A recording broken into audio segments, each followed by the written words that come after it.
What's up, everybody? What's up, everybody? How you doing? Welcome to the Keynote Cafe. This is your host, LaVelle Powell, as indicated by the sign behind me there, huh?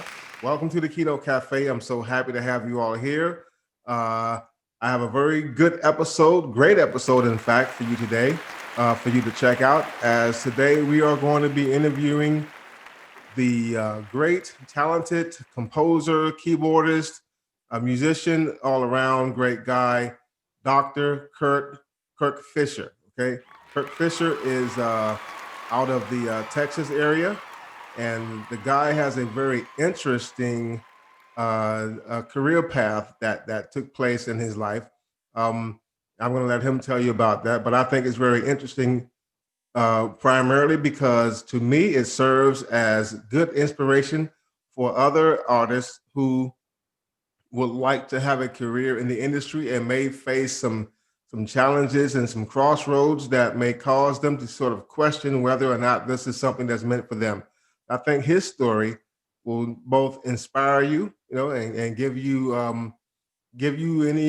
some hope, as far as like pursuing your own career in this industry, right?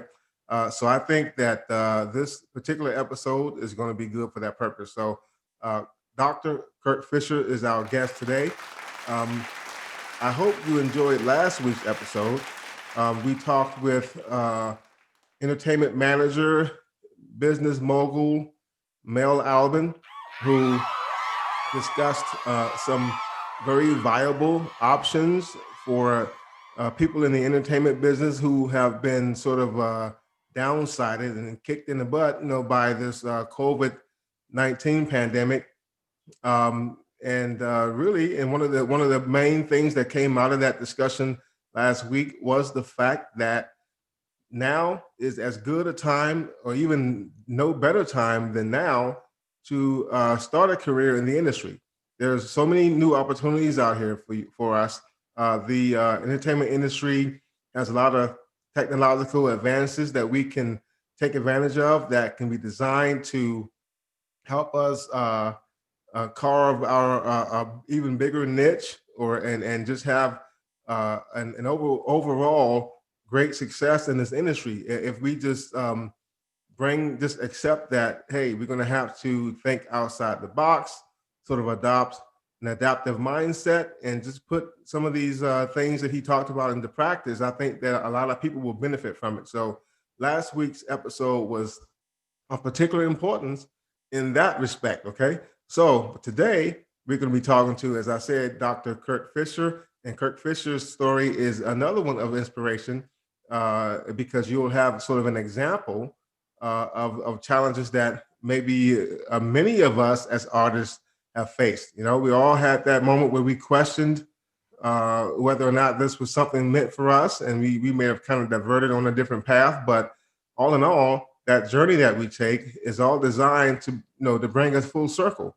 And I'm going to let him talk about that. So I understand that a lot of people were very happy with last week's episode, by the way. So I'm very happy to see that. That's very important to me, because that indicates to me that we were definitely on the right track in presenting that episode in light of sort of that destructive path that the pandemic sort of left in its wake. But the good news is, there is a vaccine, and in fact, there's a couple of vaccines, and we have some vaccinations that have started, and that's probably going to increase over the next few throughout the year. That will sort of help get us back to some normalcy, right? So that's one thing I think that's good to look forward to there. So there is a light at the end of this tunnel that we're in, huh? So now back to Kirk Fischer. So what we're going to do, we're going to start off with a very wonderful song that he did called Shades of Gray. We're going to start off with that, and then right after that, we're going to jump right into the interview with the wonderful Dr. Kirk Fischer. Okay, you guys stay tuned.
So, Dr. Fisher, thank you very much again for coming on to the show.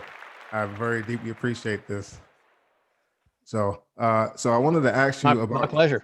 yeah, this is a great honor to have you here. But I wanted to ask you um, uh, about your track, "The Vast Majority," because it's I love all of the tracks that you sent me to listen to that I've heard, but that one is like it's very nice, man, very nice. And I understand that there's a backstory behind that.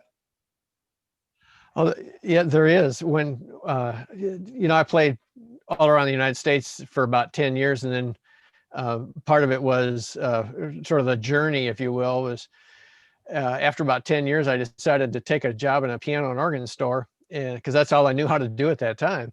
Was I thought I could, sell a few pianos and that. And there was a guy in there. His name was Nathan Bast, B-A-S-T, Okay. and he was an old B3. He'd been selling B3s and Hammonds and stuff forever, and he had hands that were just huge. He could do like an octave and a fourth with no problem, Yeah. and he knew these unbelievably great jazz chord progressions. And for me, coming off the road as a rock musician, this was really interesting stuff.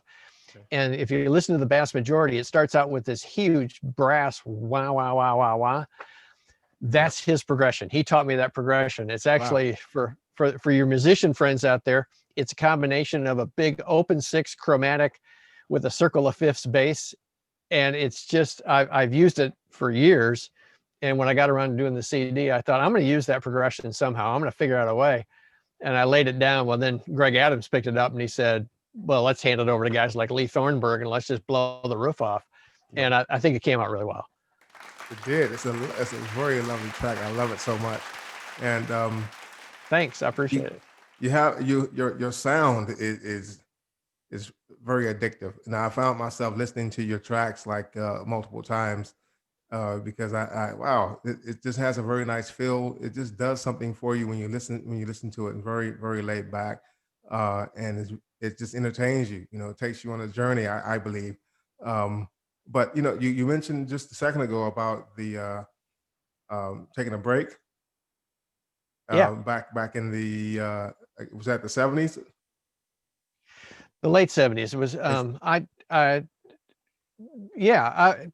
I played for about 10 years straight from 68 to about 78. Okay. And some of that was in high school. I was a pretty decent player early and ended up playing, don't tell anybody. I ended up playing on a fake ID in a bunch of bars when I was, really young.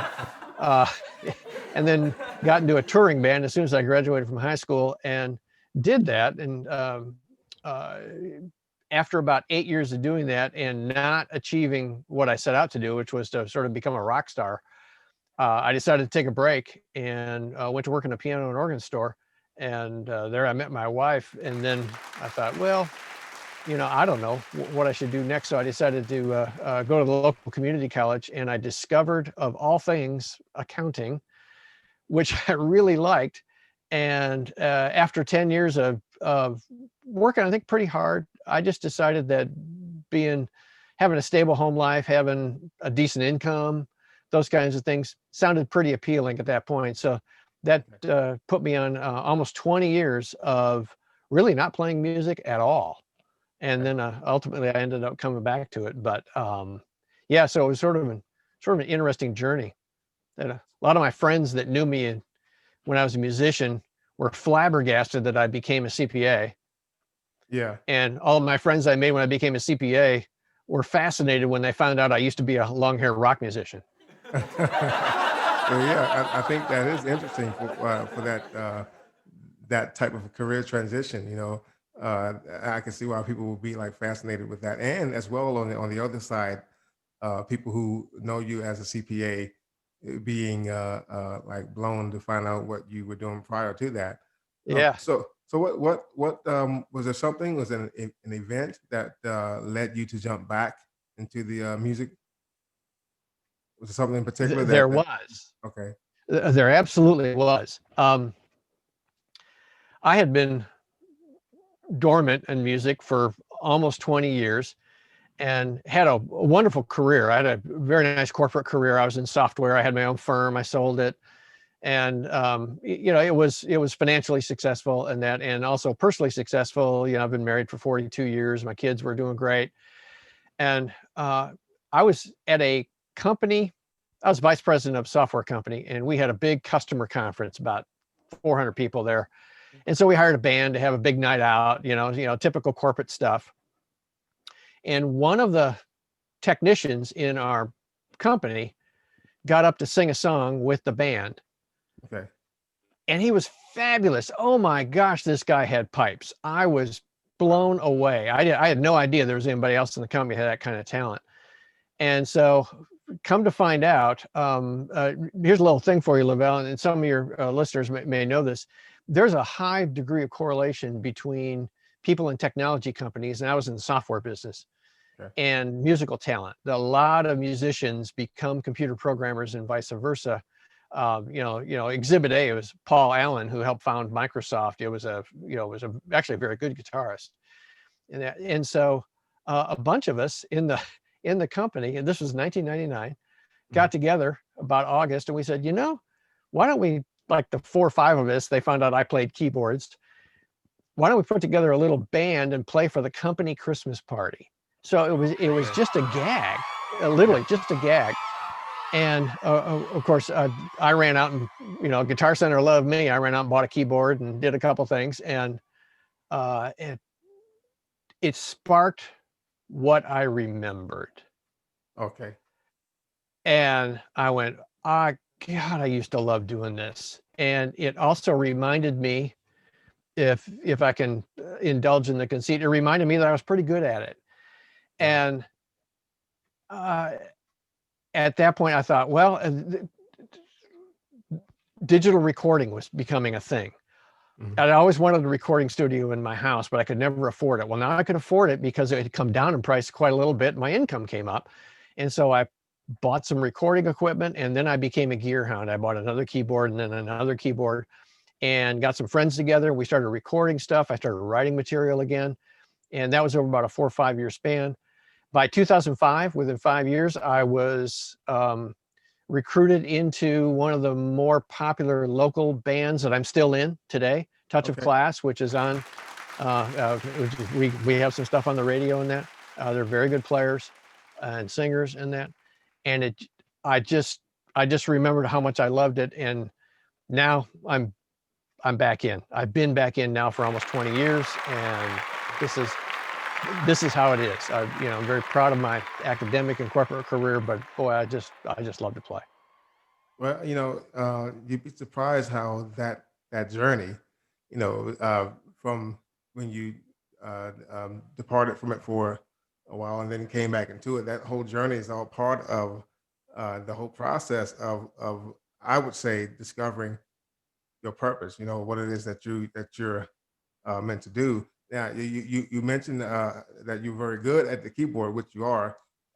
Definitely, Shades of Grey is another song that's evident of that. When I listen to that, I love the complementary playing between the piano and the guitar in that song, and it's a very nice laid back song, and the overall melody is just so soothing.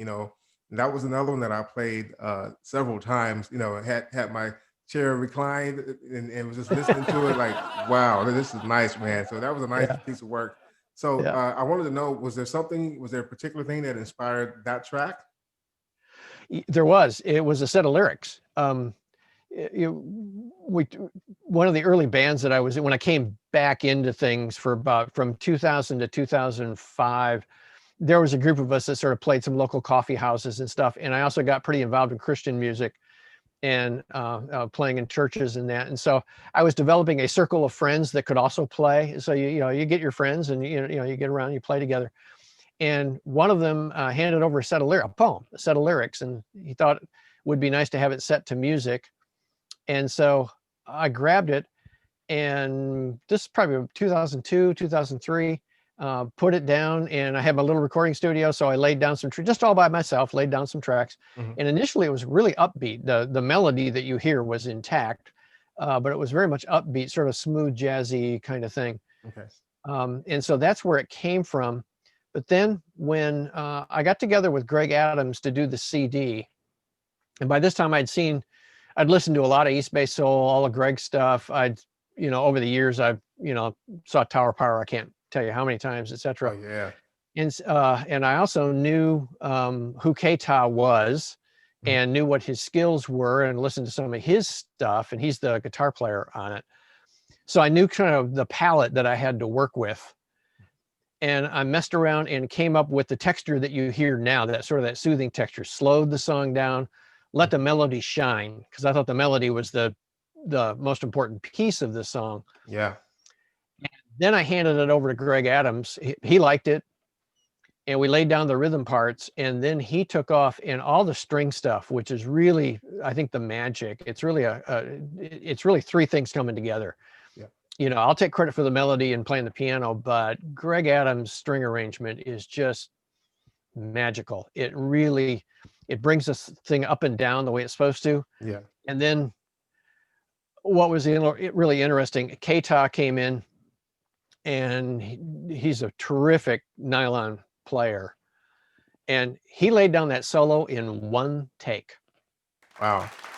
Yeah. Oh my gosh. It was, Wow. when he was doing it, he was prepared for multiple takes. He's in the studio, and I'm back in the control room along with Greg and everybody else, and he's playing that solo, and I'm just going, oh my gosh, this is, in my mind of minds, this is as good as I could have imagined, let alone, listen to him play it. And then there's a funny little tidbit. Anybody listens to the song, right at the end of the song, he does this incredibly fast run on the guitar, just sort of put a button on the song. Well, this was recorded at Big Surprise Studios out in LA area. And the Big Surprise is owned by Carmen Grillo. Of course, Carmen, Rita Coolidge, Tower Power, Sons of Champlin, his own solo career. Carmen's a monster player all by himself. Yeah. Well, he's doing this, he's engineering this thing, and we're listening to it. And K-Ta hits this run, blah, blah, blah, blah, blah, it's just so fast. And Carmen just sort of leans back in his chair and he goes, okay, now you're just showing off. And from one virtuoso to another, it was like, okay, now you're just showing off. But altogether, I was very pleased with it. It was off the CD. We had 3 things that charted in the US. That was the biggest one by far. Okay. That song is a great song, and I can understand how Keita got lost in it, and before he knew it, hey, that one take was enough, huh, to have it done. Yeah. So that's great. That's a testament to just how very impactful that song is, because I mean, as you're saying, other people were listening to it, and it was having the same effect on them that I was feeling when I heard it. It's a great song. Yeah.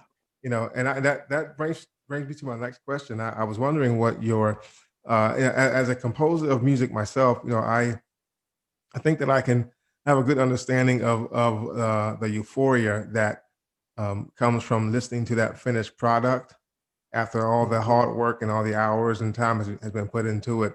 And I was just kind of curious as to, is there like a particular process that you go through when you create music? Do you have like a set of steps, or is it just shoot from the hip? Or there is a bit of a process, I think. Some of it just comes as I've listened to your stuff. You got some great stuff. You're clearly very good at your craft, and there are things. Every once in a while, I'll hear a song and go, "Boy, I'd like to do something in that groove," and you run to your keyboard and lay something down and record it as fast as you can so you don't forget it, when you sleep at night. But I would say the most common process I have is I have a huge, as many people that own their own studios, I have a huge library of drum loops and rhythm loops and things like that you might incorporate into things, hundreds of them. okay, And then I've got these keyboards that you can see behind me, and some of them have some patterns built into them and such, that they give you. They're both Yamaha keyboards, and I'll hear a pattern and it will just trigger an idea in me. mm-hmm. And so I usually start with, what's the backbone of this thing going to be? Are we going to focus on the rhythm? We're going to focus on the chord changes. What drives this particular idea for a song? And so I think that's where most of it starts. And then I work usually, usually work through chord patterns and then work toward melody. Okay. So it's, for me, it sort of emerges from the bottom of the band, if you will, up into the melody. I'm terrible at lyrics. I haven't written many songs with lyrics, and I find other people to write the lyrics. I'm awful at that. But in terms of just melodies and things like you heard on the CD, all of those came out of some sort of pattern that worked its way up into a melody that I was pleased with. Okay, that's very interesting to know. When doing music, I think that you have a lot of artists and music makers have a particular process that they go through that's basic, and then sometimes they can get that inspiration from other places that may sort of add additional steps to their process. But Yeah. the end result still comes out like that signature style that you have. So I think Yeah. that music makers, I've always been fascinated. Just as when I interview people, I interview them from an admirer. Like I just admire everybody and what they do. And you're like absolutely no exception. I just so admire your work, and uh, you're an awesome artist and keyboardist and musician overall. I mean, top notch. And I understand that you play every Sunday. Is that at Grace Presbyterian Church? You Yeah, still doing that? actually, I just recently retired from that gig. We still, well, right now during COVID, nobody plays at Grace Presbyterian Oh, Church okay, on Sunday. yeah. There is a music director and there an organist there, but for 11 years I was praise team leader, and Okay. that just ended just recently. Though we're still somewhat active. My wife is a classically trained organist. She's a music major. That's Okay. how we met, Okay. and a very good player in her own right. And one of the things we've had fun with in church music, and that is oftentimes we're sort of the husband and wife team. She plays organ, and I'll sit down either on we have a grand piano in the church, or I'll sit down on one of my keyboards and really lay out some sounds and such. And we and I've gotten her to play some stuff more in the jazzy mode, and she has taught me how to really respect some of the classical arrangements in that. So if you're doing Okay. something very traditional, particularly at Christmas time, that kind of stuff, yeah, it's good Okay. fun. So yeah, so we're a good team. Yeah, sounds like it. Clear, obviously, even to the point of hey, matrimony, huh?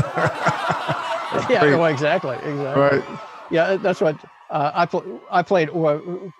Part of my career, I played organ where I kick pedals and B3 kind of Yeah. things. And I joked that she was the only girl I ever dated that could criticize my technique. So. Right. So have you ever done a sort of like a gospel and jazz fused or blended song with that experience at Yeah. the Yes, very much.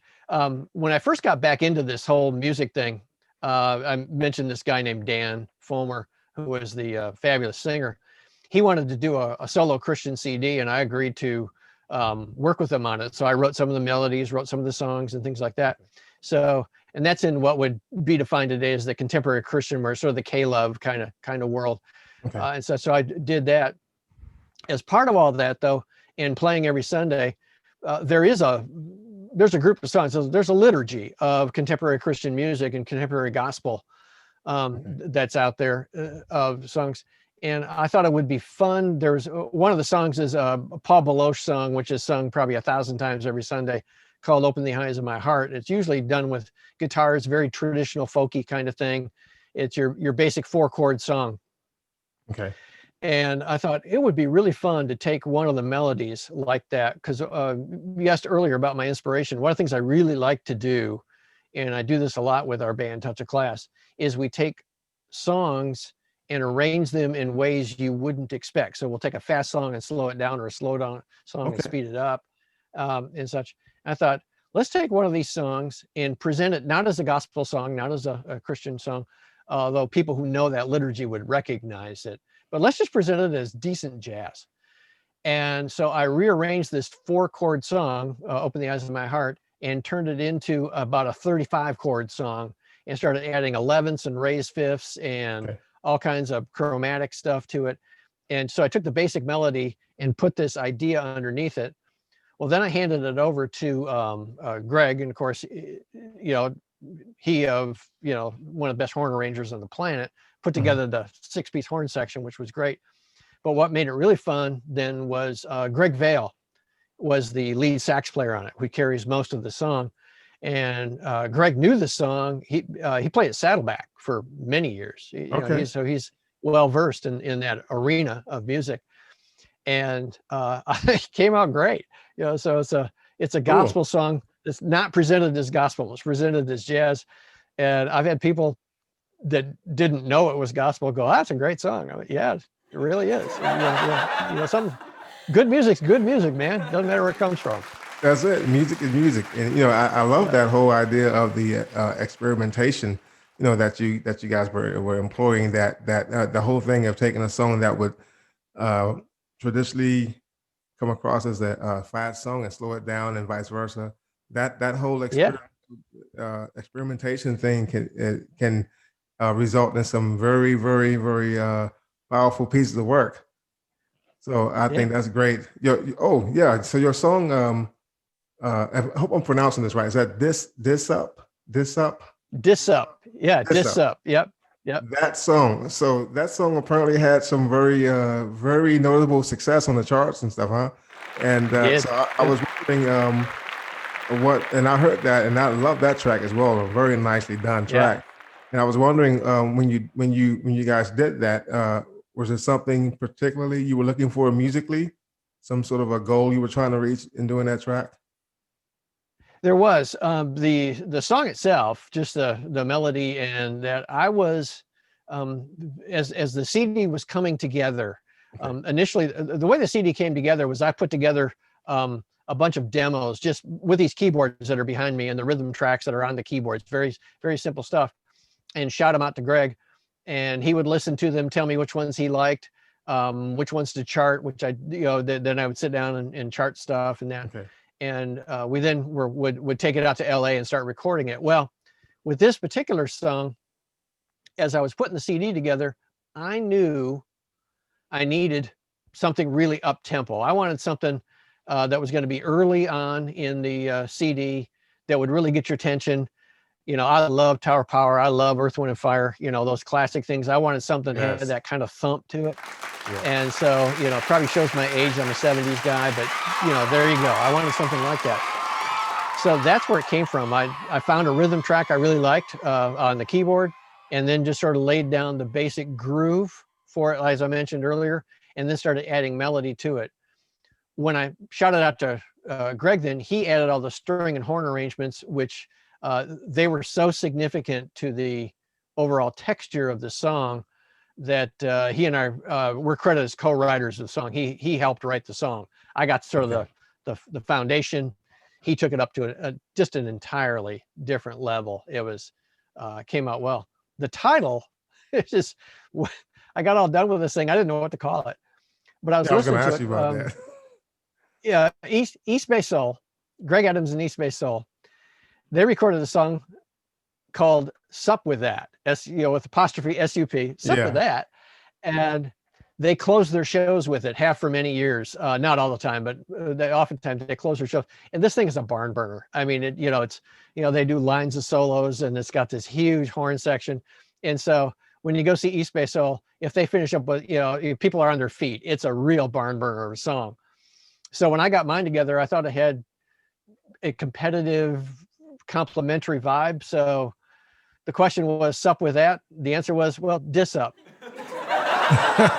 That's how we came up with it. That's interesting. Yeah, that's yeah. It was an answer to Greg Adams. Yeah. You want to know what's up? This is what's up. Yeah, I like that. I love that.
So with everything that has happened, with all the success of your CD and all the other successful projects that you guys have put out, would you say that all these things have sort of confirmed with you that this career choice was definitely the one meant for you? I have to say, getting stuff on the radio and getting people like yourself to pay attention to it Mhm. has been incredibly validating. You know, I, I worked really hard in the 70s trying to achieve that level of validation, which, as artists, it comes in multiple levels. And, our bands in the 70s, we were very successful locally. We had packed, our local nightclub, 5, 6 nights a week and that, but we couldn't break out. We couldn't seem to, get into the arenas and stuff, and couldn't seem to get a record label to pay attention to us. And so, and part of what was really aggravating about all of that was, to me, was when I gave up was about the time some friends of mine had a little 4-piece rock band called Cheap Trick, Okay. which, the guy, they ended up going into the Rock and Roll Hall of Fame, and I ended up becoming an accountant, you know, and that I have to admit, during the 80s, I loved my kids, I loved my wife, I loved my career, I did well, but there was this little piece of me that would sit, in my quiet times going, golly, I could have done that. I don't know. Maybe it was good, maybe it wasn't. So when this came back around 25 years later, Yeah. and I got, the attention of people like, Greg Adams and East Bay Soul, who all were very happy to be part of my project, and that it was just really validating. And I said, you know what, maybe I do have some chops, maybe, and so it was great fun. And it showed me that I can collaborate with the best. Yeah. I may not be on their level on many areas, but I can hold my own. And so Exactly. that just felt good. That just felt good. That's I'm sure that was very validating. I mean, because your career is very interesting in how other people can look at it and draw inspiration from it. So I for one drew inspiration from it as well, because some people, they never return to it. They never get back into it. Hmm. They never find, what, this is what I'm meant to do, and they go ahead and they go back into it. So I wanted to ask you too, um, is there anything as far as your career and your life overall that you regard as your greatest achievement? Yeah, I could give you the trite answer, but it's really true. I married well. Okay, And that's it. I did. You talk about life partners and people who will support you and people who will just be at your side the whole way, Hmm. and are supportive. My wife, Carol, yeah, well, she loves music as much as I do. But when I decided to get back into this thing and I started writing some pretty good sized checks, for Yeah. instruments and other stuff, she never said a word. It was like, you go, guy, you do it. So I would say that's the one single thing. Professionally, I would say it was, and now this sounds odd for the context of our conversation today, but graduating from college with a degree in accounting was so counterintuitive to anything that I had wanted to do up to that point, because Yeah. I was going to be a professional musician from the time I was about 11, 12 years old. But here's the key thing is you never know what's going to work. You never know what's going to work. And getting that degree enabled a business career that was very productive and very enjoyable. I really had a good time with it, Hmm. but it opened the door to everything. It opened the door to my ability to come back into the music business, my ability to create relationships with people I really wanted to play with, Hmm. to be able to, quite honestly, fund that CD. I had to lay out some cash to get the CD made, Right. and there's, labels aren't picking up, 64-year-old guys. They're just not doing it. And so it enabled me to do that. So that was an enabling event that allowed me to pursue passions that I would not have otherwise. So I think those two things really sort of support this whole idea of coming back into the music business and Yeah. doing something really interesting, at least interesting to me. Yeah, and that's what I was saying earlier about everything plays a role. You know, It it may does. not to the person watching from the sideline, it may not appear to be so, but everything plays a role, and it just comes back around to, like I say, full circle, right back around to what it is you're meant to be doing. And I Hmm. just think that the whole direction of your career is a very uh, big inspiration to other people who would be um, who want to have a career in this industry as well. And I also wanted to know from you, considering that, are there any words of encouragement that you might have for others who may encounter their own crossroads or moments where they're questioning whether this is something that they want to do or not? Yeah, a couple things maybe. One is that it's not either or. You don't have to abandon a professional career to become a musician. You don't have to abandon your music career to become a professional. You can do both, Hmm. and there are complementary aspects to it. Here's a good example. Yeah, I spent 10 years basically as a professional entertainer, and then set that aside, worked on accounting, started my own company, became vice president of a software company, so on and so forth. The stuff I learned as a professional musician enabled me to become a really high quality public speaker. Okay. And that in the corporate world is gold. Yeah. The willingness to get up in front of people and be entertaining and be comfortable in front of large crowds. I played in front of crowds larger than I ever spoke in front of, so a few hundred people to talk about corporate stuff, that's nothing, so, Yeah. let's talk about it. So there's complementary things there. I would say, also, my business skills really served me well in this project, being able to pull it together. I knew, I had, it is called show business, Exactly. so, That's it. I've done some show, I've done some business. Another thing I would say is for musicians, this is something I discovered in the process of making the CD. When I was embraced by the likes of East Bay Soul, to come on board and produce a project, and their willingness to help me, I was really intimidated. I can't solo like Keita. I don't have. I've got some arranging skills, but certainly not like Greg Adams, who's done everybody from Elton John to Celine Dion and that kind of thing Right. and such. But I do have some things I think I can lean back on. And what I discovered is that if I worked on the project, if I focused on the things I was good at and not try to overcome the things they were good at, Right.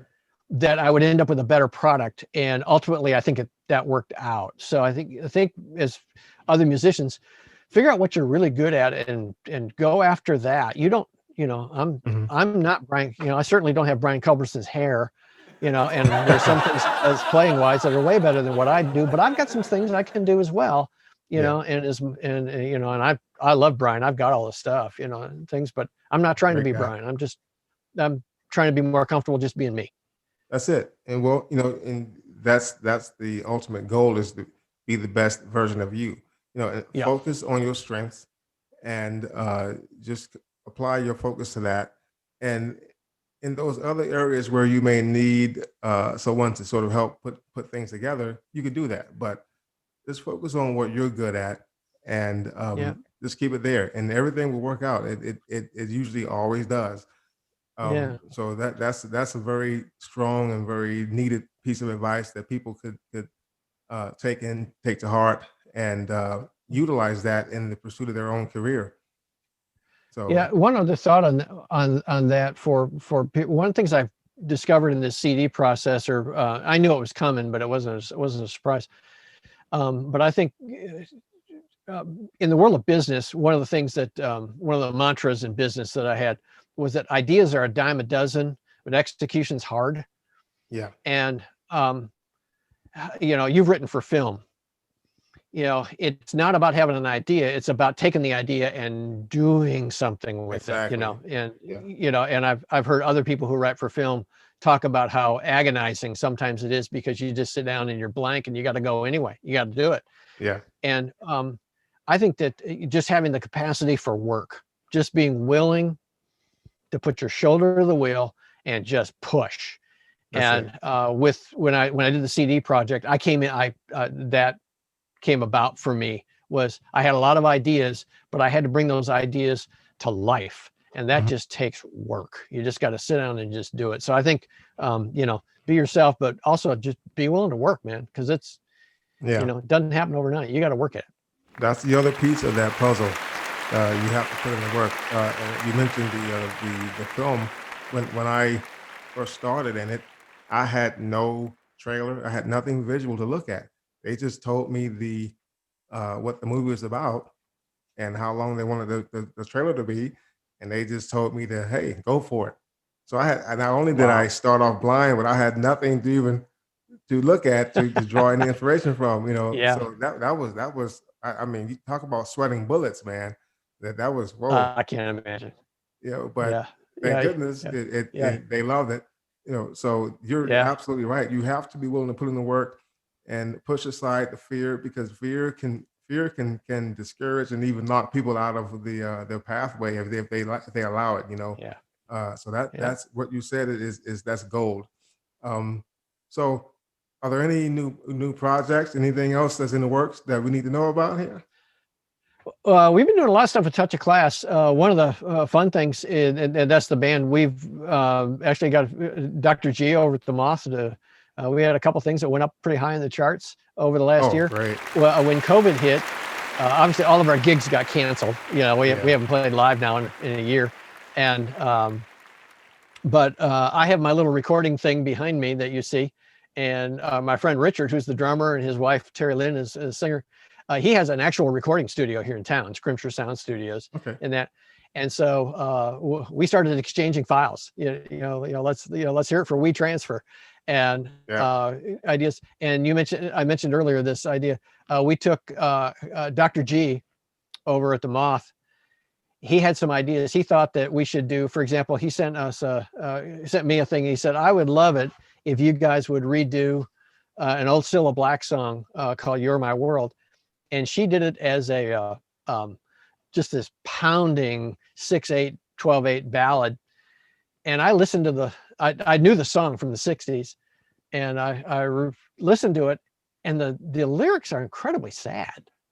Yeah. And she was doing this big belting, Cilla Black's fabulous. She was wonderful.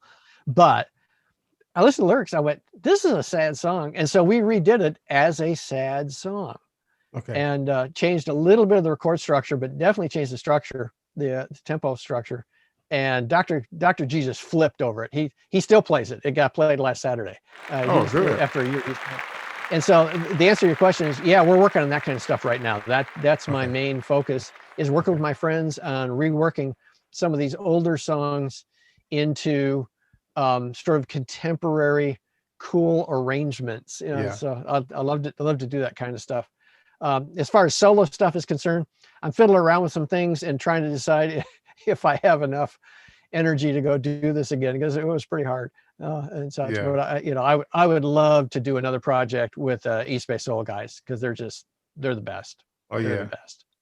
Yeah. So that would be good fun. I'm not ruling that out. I just, at the moment, I'm not working on it. Yeah. Hey, well, as long as that's something that's in your consideration, that's good enough. That's East Bay Soul. Yeah, they're a great group and awesome group.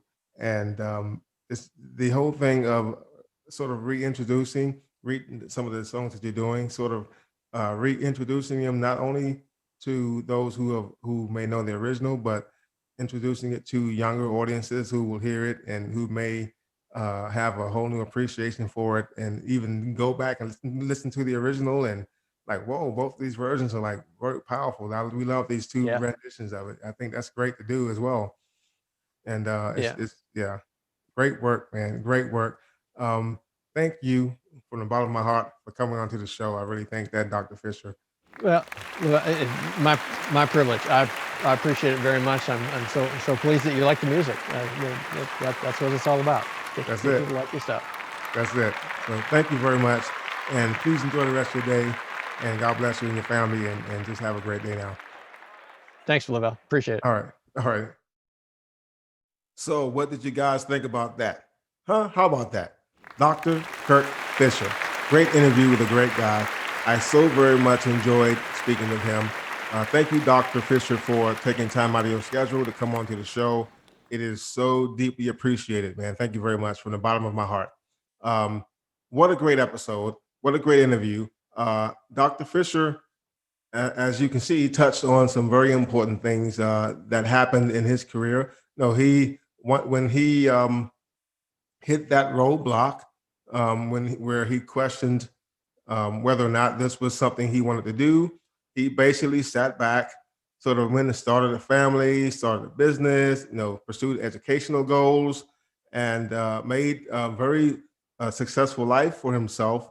But as you can see, that tugging, it still kind of tugged at him, that hey, this music thing is what I'm meant to do. So his life basically went like full circle. Now he kind of went from the music to doing some other things, and I want to note that when he left the industry for that period of time that he left, all those things that he did, including meeting his wife, starting a family, his business, his educational goals pursued and accomplished, all those things all played a role in his whole career trajectory.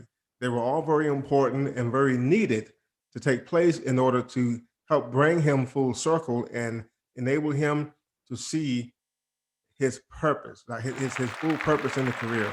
Those things all work together to help him make him even better at than he started out. Okay, and his life and the things that happened with him, I think, will enable other people who would like to have a career in the industry who may, as I said before, face some challenges and some roadblocks to kind of see that they're not the only ones who have gone through this or who are going through this. There are some very successful people, such as Dr. Fisher, who also faced his own set of challenges and roadblocks. Okay. And he came through full circle and even more prominent and more, even a greater musician and performer than ever before. So, Dr. Fisher, again, thank you.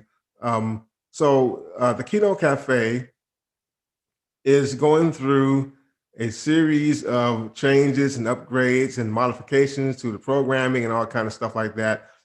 Some things I can't really go into detail into right now because they're still sort of in progress and we're still working things out. But it's all designed to make your overall experience of watching this show and listening to this show top notch. Um, there are things that are happening. Some very big things are going to be taking place that I'll be announcing in the future soon. But I just want you guys to know that to keep up with the Keynote Cafe, please, oh please, oh please, go to our Instagram page at the Keynote Cafe, and you can keep up with news associated with what we're doing. We'll be posting stuff on that, so that'll kind of keep you up to date as it happens in between the actual shows. Birthday shout outs, things like that, all these different things that are designed to pay homage and just acknowledge the many great people who have contributed so largely to this industry that we're in. And I'm referring to the industry as a whole: music, film, literature, all aspects of the industry. The Keynote Cafe pays homage to. So you'll find that on the Instagram page. You will also find it on our Facebook page at the Keynote Cafe. That pretty much the same information, but the two social media sites, because you have some people who may favor one social media platform over another, we sort of use those two to kind of help people, help them all keep up with all news associated with the Keynote Cafe. In addition, our website, www.thekeynotecafe.com, that is sort of our central place where you can also find out information, but you can also watch the show. You can learn more about the show, more about me. You can learn more about how we're growing as far as um, our audience, our listening audience, and people who we're reaching with each episode. You can listen to the show, if I have not mentioned before, on the Moth FM.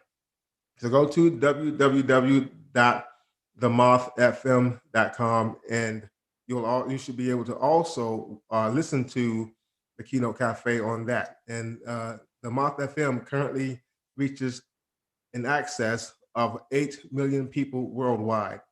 So that's just that platform, right? So that a lot of people that the Keynote Cafe is being broadcast to, and growing continually as I speak. So next week, oh yeah, I'm sorry. Also on the website as well, thekeynotecafe.com, you have the Keynote Cafe membership plans, which I would like to advise you to take advantage of, not only because of the benefits that it will bring to you, but also because of the help that it brings to the show in enabling us to give you the best programming, and also in allowing us to do more things designed to make your experience enjoyable, more enjoyable. More things for programming, to pay people who are working on this show tirelessly in order to bring it to you. Number of things that you're taking advantage of the membership plans allows and enables. That basic plan, all the way up to the top one, they're all important, and whichever one you find to be suitable to your need, please sign up for those membership plans and receive and accept the benefits that come with it, while at the same time helping this show. So I thank you very much for coming onto the show and checking out this episode and my interview with Dr. Kirk Fischer. Next week, we're going to have another special guest. I'll let you know more about that on social media platforms, those same platforms that I just mentioned earlier. You'll get news on who our next guest is going to be, so you can prepare for that. But I want you guys to know how much I deeply appreciate you and everything that you do to help the show. I thank all my fans, all my supporters, everybody who keeps up with me and has an interest in everything that I'm doing. I'll be making some announcements very soon about some upcoming projects that I'm working on as they sort of solidify and get confirmed there. But a lot of great things are coming that I myself are going to be bringing you. And I think you're going to enjoy it. Some new music, some more stuff on the film side that I'll be announcing, that I'll be doing some scoring on.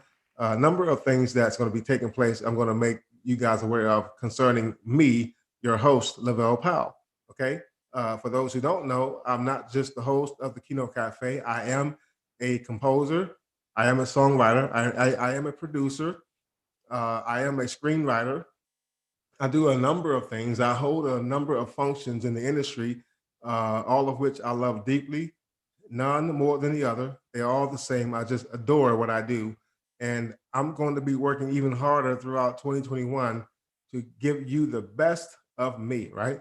So look forward to that. So as things solidify, as I said, I will be making announcements even in between shows on social media so that you guys are aware of everything. But until next time, I want to thank you guys again from the bottom of my heart for taking time to watch the show and listen to the show. And I look forward to entertaining you again next week. Okay, guys, have a blessed day. All right, bye.